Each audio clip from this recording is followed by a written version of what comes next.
Pernah nggak sih kalian ngerasa stuck? Kayak hari-hari tuh lewat gitu aja, tapi kita masih di tempat yang sama, masih di posisi yang sama.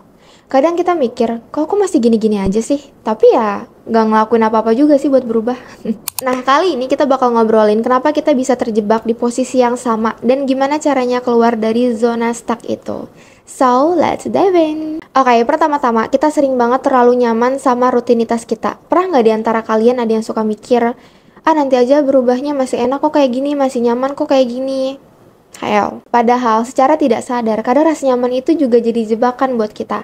Iya, kita nyaman, tapi pernah nggak sih kalian kepikiran kalau rasa nyaman itu yang kadang nahan buat kita maju, nahan buat kita mencoba sesuatu yang baru. Karena apa? Karena kadang-kadang kita suka mikir, udahlah masih kayak gini juga aku tetap oke-oke aja.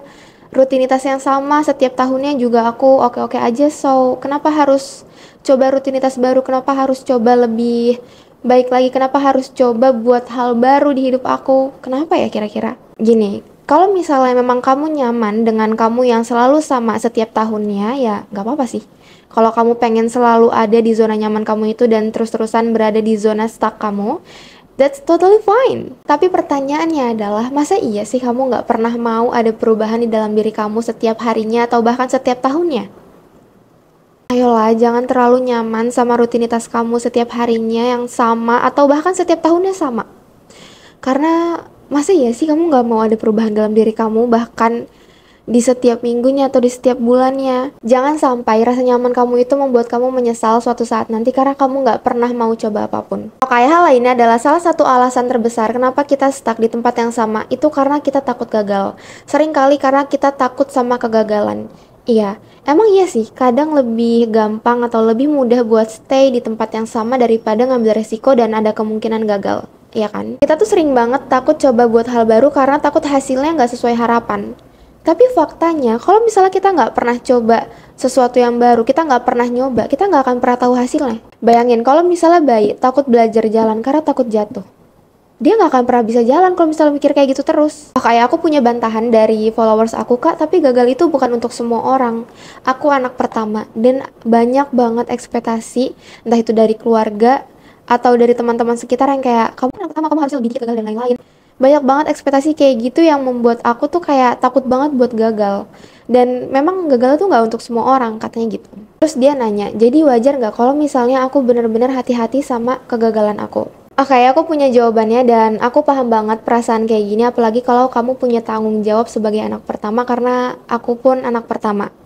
Tekanan buat selalu berhasil itu memang berat, apalagi saat tahu kalau misalnya orang lain punya ekspektasi yang tinggi sama kita, ya kan? Tapi coba pikirin ini deh, justru karena kamu anak pertama dan banyak yang berekspektasi sama kamu punya kekuatan lebih buat ngasih contoh ke mereka kalau kegagalan itu nggak selamanya buruk.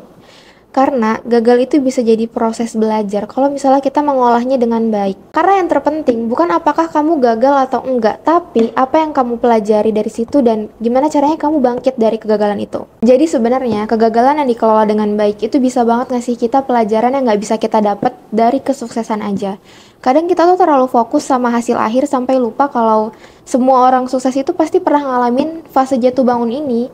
Jadi kenapa daripada kita terlalu hati-hati dan akhirnya nggak pernah maju, nggak pernah coba, dan lama banget stuck di tempat yang sama terus, kenapa kita nggak coba fokus sama prosesnya? Dan ingat, walaupun kamu anak pertama, kamu juga punya hak buat belajar dan coba hal-hal baru. Kita semua punya hak itu. Meskipun itu berarti ngalamin kegagalan kecil dalam sepanjang perjalanan kamu, but it's okay. Itulah yang buat kamu nanti jadi lebih kuat dan lebih bijaksana. Terus ada yang salah paham sama konsep kegagalan ini. Kayak, apakah kita harus gagal dulu baru kita bisa belajar? No, kita bisa belajar dari kegagalan orang lain. Jadi itu juga suatu hal yang dulu aku bingungin. Apakah kita belajar hanya dari kesalahan kita, kegagalan kita, atau kita belajar hanya dari apa yang kita pelajari gitu. Terus kebingungan ini tuh dijawab sama tante aku kalau kita bisa belajar dari kesalahan orang lain atau dari kegagalan orang lain. Jadi kita nggak harus selalu belajar dari kesalahan kita karena kita harus coba berapa banyak hal buat belajar kalau misalnya kita hanya belajar dari kesalahan kita itu. Jadi kita bisa banget belajar dari kesalahan orang lain. Makanya kenapa dengerin podcast atau baca buku itu penting karena menurut aku kita jadi tahu hal apa yang harus kita lakukan dan hal apa yang nggak harus kita lakukan. Kayak gini contohnya, aku tuh dulu yang tipe apa ya, Aku tipe yang merasa kalau anak pertama tuh gagalnya harus lebih sedikit daripada orang lain, daripada anak kedua atau anak terakhir. Tapi enggak guys.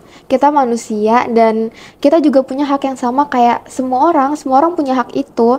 So kalau misalnya kamu merasa dan kamu anak pertama nih posisinya, kamu merasa kayak kamu jatah gagalnya tuh sedikit, enggak. Kamu punya jatah gagal yang sama kayak semua orang. Entah itu anak kedua, anak terakhir, kamu punya jatah itu sama. I know it's easier said than done. Kayak ya gampang kalau ngomong doang. Aku tahu sebagai anak pertama tuh pasti banyak banget yang ada di kepala kayak tapi aku harus jadi contoh, tapi aku harus kayak gini, harus kayak gitu. I know, I feel you. Tapi kalau misalnya kita terus-terusan terlalu keras sama diri kita kayak gitu, kita malah jadinya nggak maju-maju, kita nggak coba-coba, kita nggak apa ya, kita nggak akan pernah ada di fase di tahap yang lebih depan gitu. Dan kita nggak mau ada di fase ini terus kan. Jadi kenapa nggak coba lebih apa ya, lebih baik sama diri kamu sendiri buat membiarkan diri kamu coba hal-hal baru, coba yang belum pernah kamu coba dan coba membiarkan diri kamu untuk gagal dan belajar dari situ. Oke, hal lainnya adalah siapa di sini yang sering banget nunda-nunda. Ayo ngaku. Kadang kita tuh mikir nanti aja deh, besok aja deh, hari Senin aja deh, tahun depan aja deh. Yang akhirnya hari-hari lewat gitu aja dan kita nggak ngelakuin apa-apa lagi dan lagi. Gini ya, kalau misalnya kita sering banget nunda-nunda hal kecil yang seharusnya bisa kita lakukan hari ini, itu malah nggak akan ada progresnya sama sekali, percaya. Kenapa? Karena ketika kamu nggak mulai dulu aja, semua kata tuh, semua hal itu harusnya kayak mulai dulu aja. Jadi kalau misalnya kamu nggak ada di start atau nggak ada di fase mulai dulu aja ini, aku yakin 100% kamu akan selalu menunda-nunda dan akhirnya hasilnya nggak akan ada sampai lama, kayak mungkin nanti akhirnya kamu merasa udah akhir tahun aja, udah mau tahun baru aja dan kita masih gini-gini aja. Kita tuh kadang suka bikin plan yang besar tapi nggak pernah start dari hal kecil dulu gitu buat memulai atau mencapai hal besar yang lagi kita plan itu. Kita tuh sering banget fokusnya sama plan kita ini tapi kita nggak pernah ngelakuin apa-apa di setiap hari yang kita lewati itu. Jadi please kasih fokus kalian sama hal yang memang benar-benar harus kalian kasih fokus. Contohnya, kalian harus ngelakuin apa hari ini, apa yang harus kalian lakuin hari ini, apa yang membuat hari ini jadi lebih baik daripada hari kemarin. Tahu nggak sih, bahkan langkah kecil yang kamu mulai hari ini itu jauh lebih baik daripada kamu cuman bikin plan besar yang kamu tulis di notes HP, di jurnal, di laptop. Jadi stop ngasih fokus kamu ke hal yang seharusnya nggak kamu kasih fokus. Oke? Karena kadang alasan kamu stuck itu karena kamu terlalu fokus sama hal-hal yang nggak benar-benar penting. Ngerti gak sih? Kita tuh sibuk banget mikirin hal kecil yang gak berdampak besar pada hidup kita. Ini tuh kayak kita fokus ngerapin meja, sedangkan ada tugas di atas meja yang bener-bener penting buat kita kerjakan hari itu. Yang akhirnya terbengkalai karena kita terlalu fokus ngerapin meja itu yang sebenarnya gak terlalu penting kan. Ada yang lebih penting dari pada ngerapin meja itu yaitu ngerjain tugas kita. Kalau kita bener-bener mau maju, kita harus bisa pilih prioritas dan fokus kita di hal-hal yang bener-bener ngasih perubahan buat prioritas hidup kamu. Stop berjalan ngikutin arus karena kita bukan sungai. Gini deh, setiap hari coba bikin 3 hal yang harus kamu lakukan hari ini yang buat hari ini tuh jadi lebih baik daripada hari kemarin. Atau nggak harus jadiin hari ini lebih baik daripada hari kemarin deh. Buat aja 3 hal yang harus kamu lakukan hari ini yang harus kamu selesaikan. Kenapa? Biar kamu apa ya, hidupnya atau waktunya tuh nggak terbuang sia-sia atau kita pelan-pelan belajar buat nggak sekedar sibuk tapi benar-benar produktif dan fokus ke tujuan kita, oke? Mulai hari ini buat 3 hal yang harus kamu lakukan yang sekiranya buat hari ini jadi lebih baik dari hari kemarin atau yang memang harus kamu lakukan buat mencapai atau nyicil buat sampai ke mimpi kamu itu. Soalnya kalau kita nggak tahu kemana arah kita ya jelas kita nggak akan maju kemana-mana.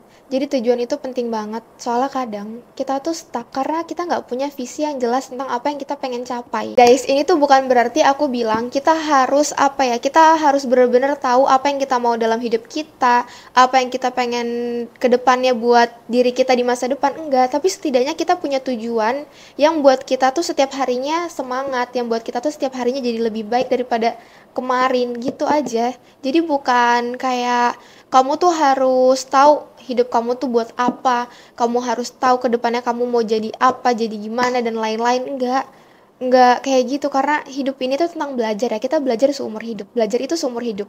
Jadi bukan berarti aku bilang kayak gini kalian harus punya tujuan biar tahu arahnya kemana tuh kayak kalian kayak merasa harus figuring out hidup secepatnya gitu. Enggak. Tapi setidaknya kamu punya tujuan yang buat kamu tuh pengen mencapai itu dan punya buat kamu tuh jadi punya track buat kedepannya gitu. Iya, itu maksud aku. Jadi kalau misalnya kita punya tujuan, kita jadi punya track apa yang harusnya kita lalui, apa yang harusnya kita jalani setiap harinya. Kita tahu gitu arahnya kemana. So, hope you get it. Soalnya dulu tuh aku selalu bingung setiap harinya kayak aku mau ngelakuin apa ya hari ini, aku mau ngapain lagi ya hari ini, karena apa? Karena aku nggak punya tujuan itu.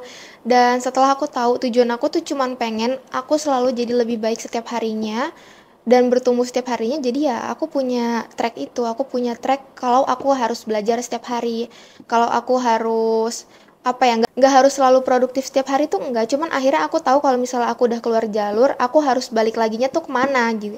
Jadi nggak bingung kayak ini aku udah jalan terlalu jauh, aku mau balik kemana ya kalau misalnya nggak punya arah kan gitu ya, nggak punya tujuan tuh pasti gitu. Karena aku pun merasakan, jadi semua yang aku omongin ini sebenarnya kadang pengalamanku sendiri dan reminder buat diri aku sendiri. Jadi bukan berarti aku ngomong kayak gini tuh aku nggak pernah males. Aku sering banget ngerasa males atau aku sering banget kadang ngerasa stuck lagi. Cuman ya karena aku punya tujuan ini, aku punya tujuan yang jelas tentang apa yang pengen aku capai. Jadi aku tahu kalau misalnya aku stuck dan aku kayak ngerasa lost aja gitu, aku tahu harus balik kemana. Itu sih mungkin yang membedakan orang yang punya tujuan dan yang enggak, karena ketika dia ngerasa kayak stuck dan ngerasa hilang arah, dia tuh tahu harus balik kemana. Oke, kita ke hal yang terakhir, yaitu kita sering banget lupa buat nge-review diri sendiri. Kenapa penting dan kenapa ini masuk jadi hal yang aku bicarakan di topik ini?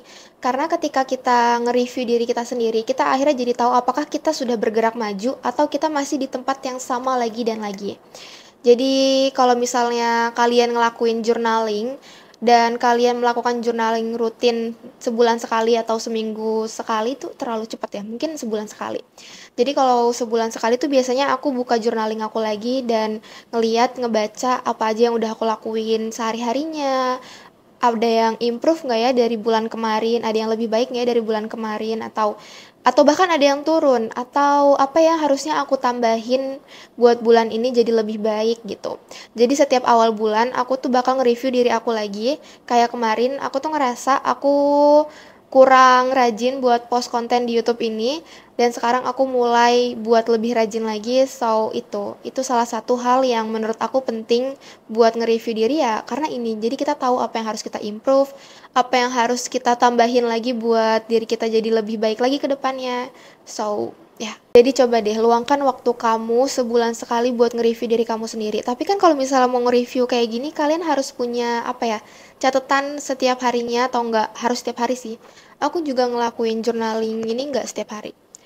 Kayak mungkin di hari Sabtu atau Minggu tuh aku jarang banget journaling karena kadang aku cuman pengen males-malesan aja, and that's totally fine guys. Kalau misalnya kamu ngerasa Senin sampai Jumat kamu udah full ngelakuin pekerjaan, belajar dan lain-lain, gak apa-apa banget. Buat kalian tuh kadang menyisakan waktu kayak Sabtu pengen males-malesan atau Minggu pengen males-malesan, itu bukan berarti kamu gak produktif dan kamu males. No, karena produktif itu udah pernah aku bahas di video YouTube aku yang sebelumnya. Kalau misalnya kalian pengen cari tuh, kalau nggak salah thumbnailnya kerja keras atau kerja cerdas.